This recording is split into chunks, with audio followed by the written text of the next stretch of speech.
Hello students, हम 8वीं प्रश्नावली पढ़ रहे थे कल तक, ठीक है ना। 8वीं प्रश्नावली अपनी पूरी हो गई थी। अब आज से अपन 9वीं प्रश्नावली पढ़ेंगे, ठीक है। 9वीं प्रश्नावली कौन सी है? निर्देशांक ज्यामिति।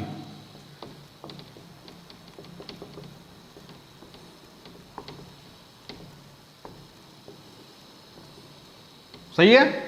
निर्देशांक ज्यामिति ये हमारी गणित की एक शाखा होती है अलग से। जैसे हमारी बीज गणित होती है, रेखा गणित होती है, त्रिकोणमिति होती है, ठीक है ना। वैसे ही एक निर्देशांक ज्यामिति होती है। तो निर्देशांक ज्यामिति कहते किसे हैं? ठीक है। तो गणित की वह शाखा जिसमें ज्यामिति में बीज गणित का प्रयोग किया जाता है। निर्देशांक ज्यामिति किसे कहते हैं? गणित की वह शाखा जिसमें गणित की वह शाखा जिसमें ज्यामिति में बीज गणित का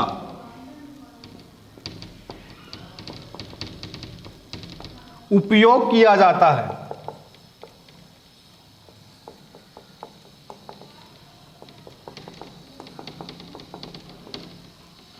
सही है।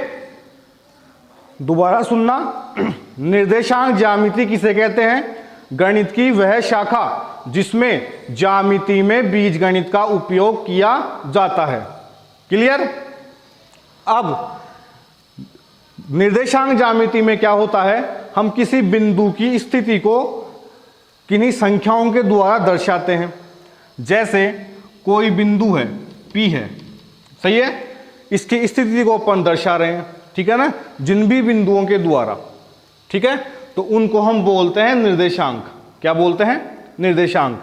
जैसे अपन ने कोई भी अक्ष लिया कि ये बिंदु x अक्ष से या y अक्ष से कितनी दूरी पर है, कौन सी जगह स्थित है, तो उन बिंदुओं को, जैसे ये बिंदु मान लो 2 और 3 है, ठीक है ना। तो इस बिंदु की स्थिति हम जिन बिंदुओं के द्वारा दर्शा रहे हैं उनको हम बोलते हैं निर्देशांक। क्या बोलते हैं? निर्देशांक, ठीक है। तो ये निर्देशांक ज्यामिति के बारे में हो गया। अब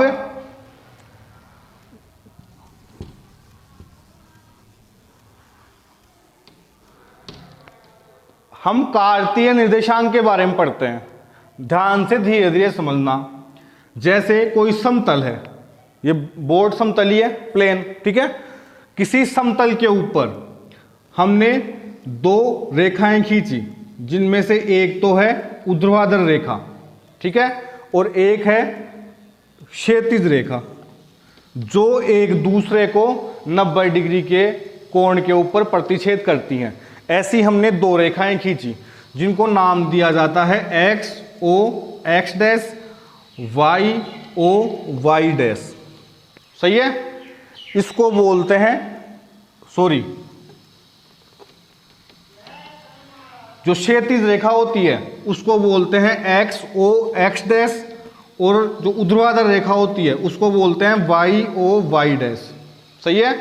किसी समतल के अंदर हमने 2 लंबवत रेखाएं खींची जिनका नाम है एक्स ओ एक्स डैश और वाई ओ वाई डैश।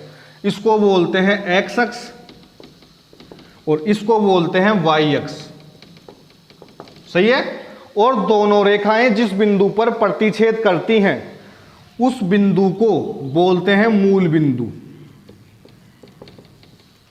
क्या बोलते हैं? मूल बिंदु। सही है। यहां पर 0 होता है। क्या होता है? 0। तो यहां पर अपन संख्याएं लिखना स्टार्ट करते हैं तो 0 से स्टार्ट करते हैं। तो देखो एक्स अक्ष से मान लो ये एक्स अक्ष है, तो इधर तो आता है धनात्मक, इधर आता है ऋणात्मक संख्याएं। ऊपर आती है धनात्मक, नीचे आती है ऋणात्मक। 1 2 3। सही है। ऊपर भी 1 2 3। इस तरफ आएगी माइनस की, -1 -2 -3। नीचे भी माइनस की, -1 -2 -3। क्लियर।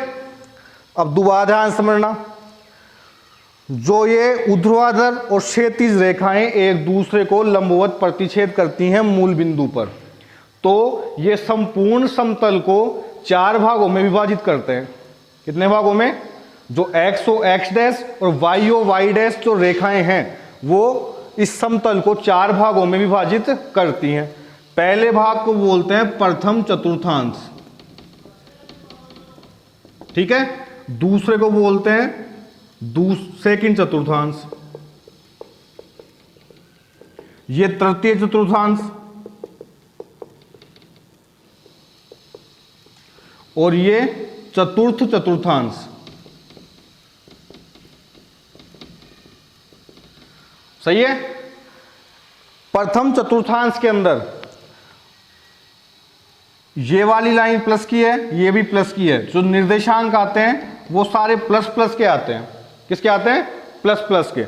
जब भी हम कोई बिंदु लिखेंगे तो पहला बिंदु होगा एक्स अक्ष का और दूसरा होगा वाई का। दोबारा समझ लेना, जैसे कोई बिंदु है 2 और 3, तो ये पहला बिंदु है एक्स का, दूसरा बिंदु है वाई का। समझ में आ रहा है?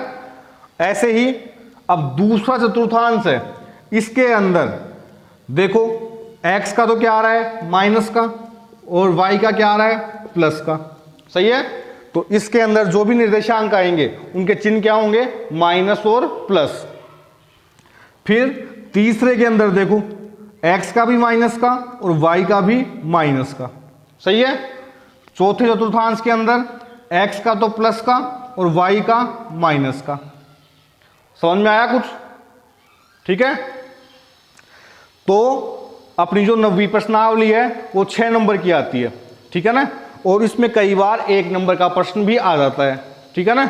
तो 1 नंबर का प्रश्न आता है वो इस बेसिक पढ़ रहे हैं अपन, इनमें से आता है वो, ठीक है। अपने को पूछ लिया कि मूल बिंदु के निर्देशांक क्या होंगे, तो देखो मूल बिंदु ये है जहां दोनों रेखाएं प्रतिच्छेद करती हैं, तो इसके निर्देशांक हो गए 0 और 0। x का भी 0 यहां पर, y का भी 0, तो क्या हो गया? 0 और 0। क्लियर?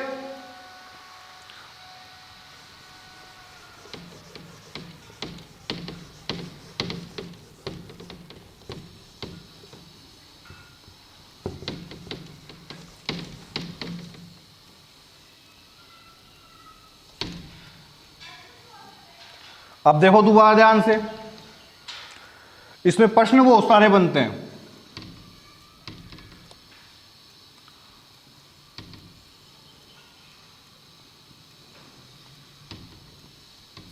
सही है। अब धीरे धीरे समझना। यहां पर कोई बिंदु है P जिसके निर्देशांक है 3 और 4। सही है। इसका मतलब क्या हुआ कि जैसे अपन ने यहां पे लिखा 1 2 3 4, 1 2 3 4, तो ये वाला जो बिंदु है जो 3 और 4 की सिद्ध में आ रहा है। सही है। अब कोई तुम्हें पूछ सकता है, 1 नंबर का प्रश्न आता है कि बिंदु 3 और 4 की, किसकी? बिंदु 3 और 4 की y अक्ष से दूरी क्या होगी। हमें क्या पूछा? हमें कोई भी बिंदु दे दिया 3 और 4 और हमें पूछा कि इस बिंदु की y अक्ष से दूरी क्या होगी। तो देखो ये बिंदु यहां पर है, y अक्ष ये वाला है, इससे दूरी यहां से यहां तक की दूरी कितनी है? जो दूरी ये है वो है, तो यहां दूरी कितनी है? 3 है। तो हम बोलेंगे y अक्ष से दूरी कितनी है? 3 है। समझ में आ रहा है? दोबारा सुनना। अभी इसी बिंदु की हमें x अक्ष से दूरी पूछ लिया, तो ये बिंदु x अक्ष ये रहा, तो यहां से यहां तक की दूरी ये है, तो इसकी सिद्ध में कितनी आ रही है? 4। तो x अक्ष से दूरी कितनी हुई? 4। समझ में आया कुछ? और नॉर्मल तरीके से अपने को बिंदु 3 4 दे दिया, अपने को पूछा y अक्ष से दूरी क्या होगी, तो उल्टा बताना है। y अक्ष से पूछे तो क्या बताना है? 3, x अक्ष से पूछे तो क्या बताना है? 4। क्लियर? तो अभी तक अपन 2 प्रश्न पढ़ चुके हैं। कौन कौन से? एक तो मूल बिंदु के निर्देशांक क्या होते हैं? 0 0। सही है। किसी भी बिंदु की x अक्ष से और y अक्ष से दूरी क्या होती है? 2 नंबर का प्रश्न हो गया, एक नंबर के 2। क्लियर? फिर एक प्रश्न आता है कि कोई बिंदु मान लो यहां पर आ रहा है, ठीक है, तो इस बिंदु के निर्देशांक क्या होंगे? देखो x पे तो कहां पे आ रहा है? 2 पे, और y पे कहां पे किसकी सिद्ध में आ रहा है? 0 की सिद्ध में। दोबारा ध्यान समझना धीरे धीरे। अभी मैं यहां पे बिंदु लिखा, तो ये बिंदु 3 की स्थिति में आ रहा है तो 3, x पे तो 3 हो गया, और इधर से 4 की स्थिति में आ रहा है 4 हो गया, तो बिंदु कितना हो गया 3 और 4। क्लियर। ऐसे ही अब यहां पर कोई बिंदु है 2 के ऊपर, सही है, तो x अक्ष के ऊपर तो 2 पे आ रहा है और y पे कहीं पे भी नहीं आ रहा, तो y पे 0 की स्थिति में आ रहा है, तो इसके निर्देशांक क्या हो गए 2 और 0। तो ऐसा बिंदु, अब ये बिंदु कहां पर स्थित है, x अक्ष के ऊपर स्थित है, सही है। तो इससे हमें यह सीखने को मिला कि कोई भी बिंदु x अक्ष के ऊपर स्थित होता है तो वहां पर x का निर्देशांक तो आता है और y का क्या आता है 0, सही है। अभी ऐसे ही यहां पर कोई बिंदु होता तो देखो x की स्थिति में तो यहां पे क्या आ रहा है 0 की स्थिति में आ रहा है, तो 0, और y का कितना होगा 3, तो x की जगह तो 0 आ रहा है, y की जगह कोई अंक आ रहा है। इसका मतलब हमने क्या समझा कि ये बिंदु y अक्ष के ऊपर स्थित है, सही है। और ग्राफ के ऊपर नहीं आ रहा, वो मान लो, अपने को केवल मानना है। अपने को बोल दिया कि x अक्ष पर स्थित बिंदु के निर्देशांक क्या होते हैं, ठीक है। तो x अक्ष पर स्थित बिंदु के निर्देशांक, तो कोई भी बिंदु x अक्ष के ऊपर स्थित होगा तो x पहला अपन किसका लिखते हैं x का, दूसरा लिखते हैं y का। क्लियर। तो हमें पूछ लिया कि x अक्ष पर स्थित बिंदु के निर्देशांक क्या होंगे, अपने को मानना है। तो पहले अंक को मान लिया हमने x, दूसरे को मान लिया y। कभी भी कोई पूछे कि x अक्ष पर स्थित बिंदु के निर्देशांक क्या होते हैं, आप बताओगे x और 0, सही है।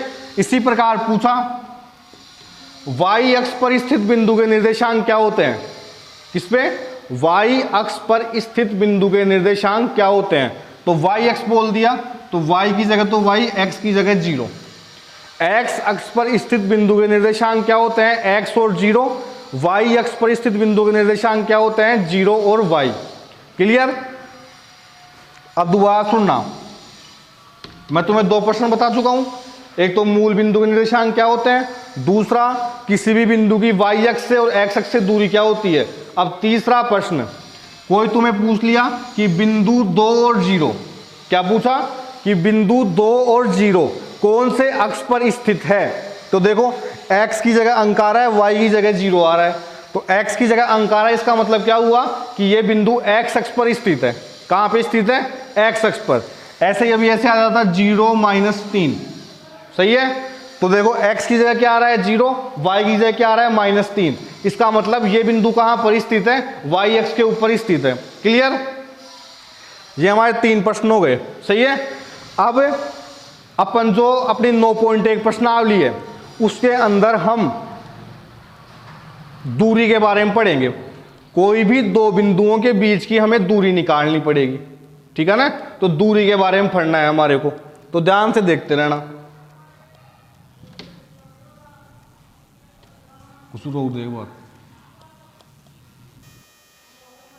अब हम प्रश्नावली जो हमारी 9.1 है उसके अंदर अपन 2 बिंदुओं के बीच की दूरी निकालने के बारे में पढ़ेंगे, ठीक है ना।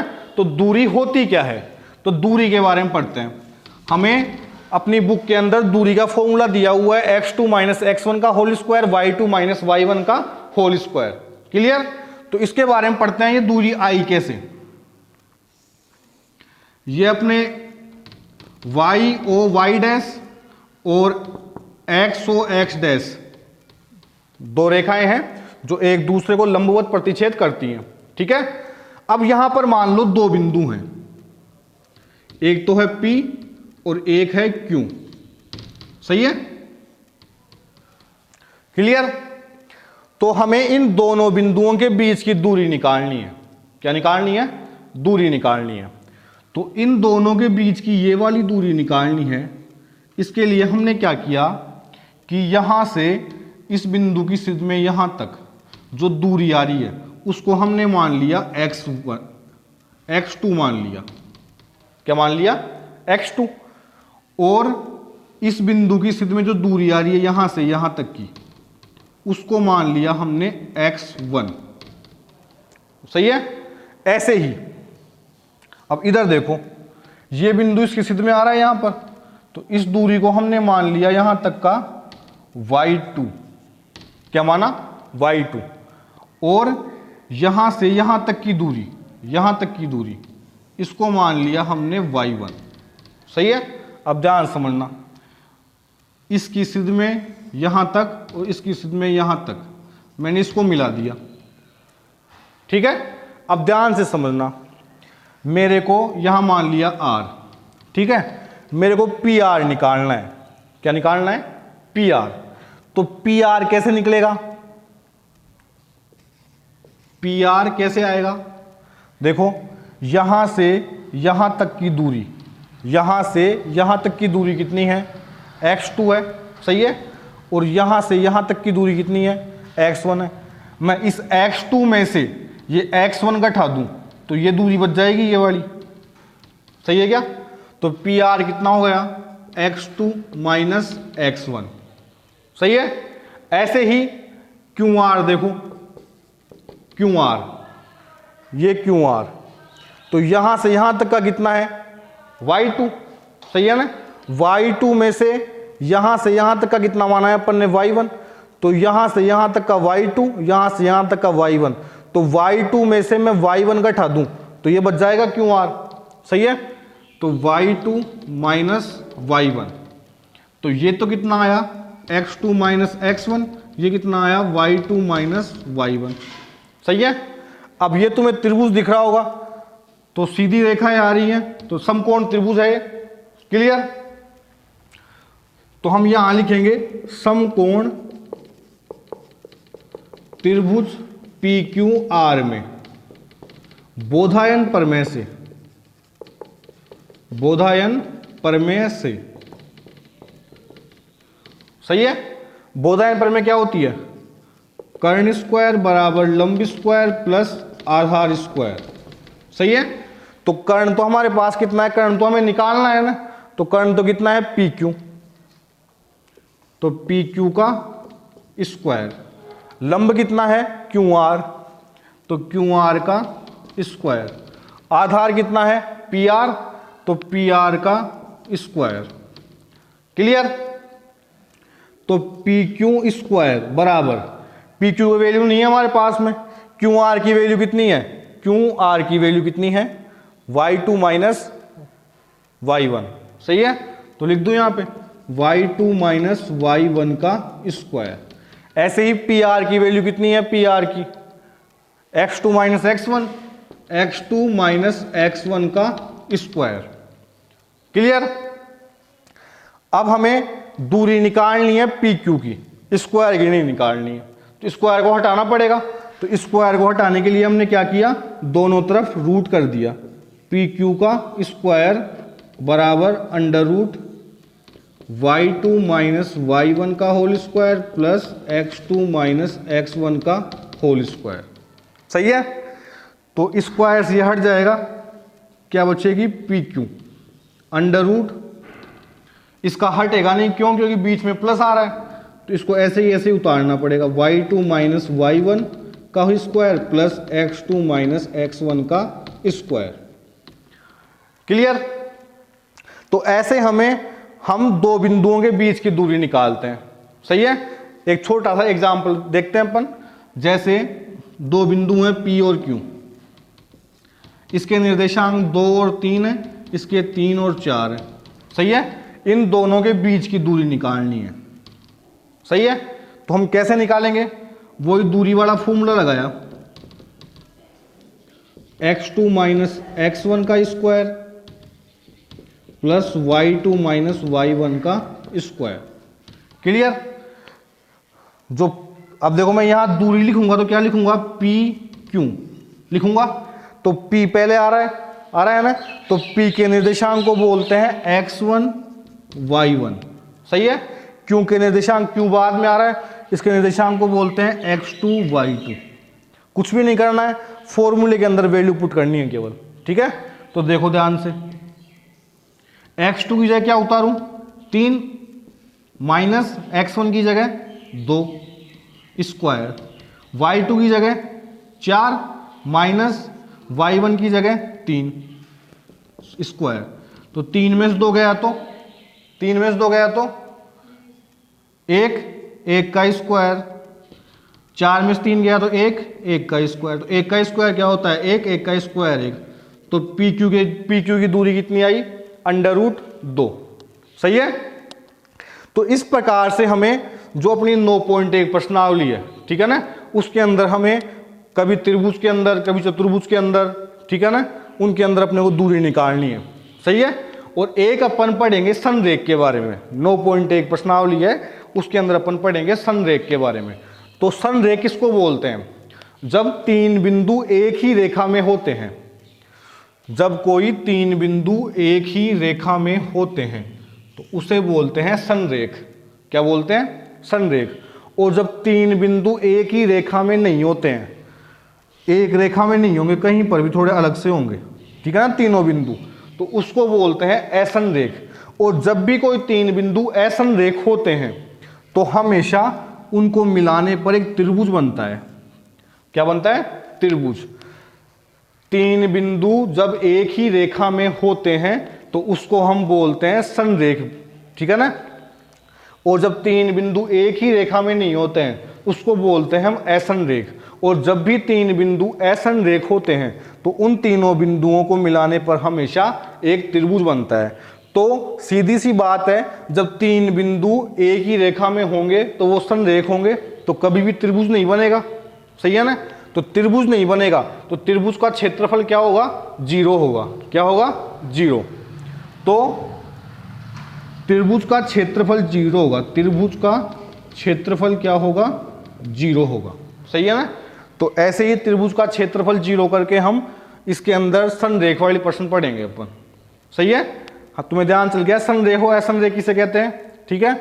आज हमने शुरू के अंदर निर्देशांक ज्यामिति किसे कहते हैं उसके बारे में पढ़ा। सही है। मूल बिंदु के निर्देशांक क्या होते हैं उसके बारे में पढ़ा। सही है। फिर किसी भी बिंदु की एक्स अक्ष और वाई अक्ष से दूरी क्या होती है वो पढ़ा। ठीक है। कोई भी बिंदु एक्स अक्ष या वाई अक्ष के ऊपर स्थित है तो उसके निर्देशांक क्या होते हैं उसके बारे में पढ़ा।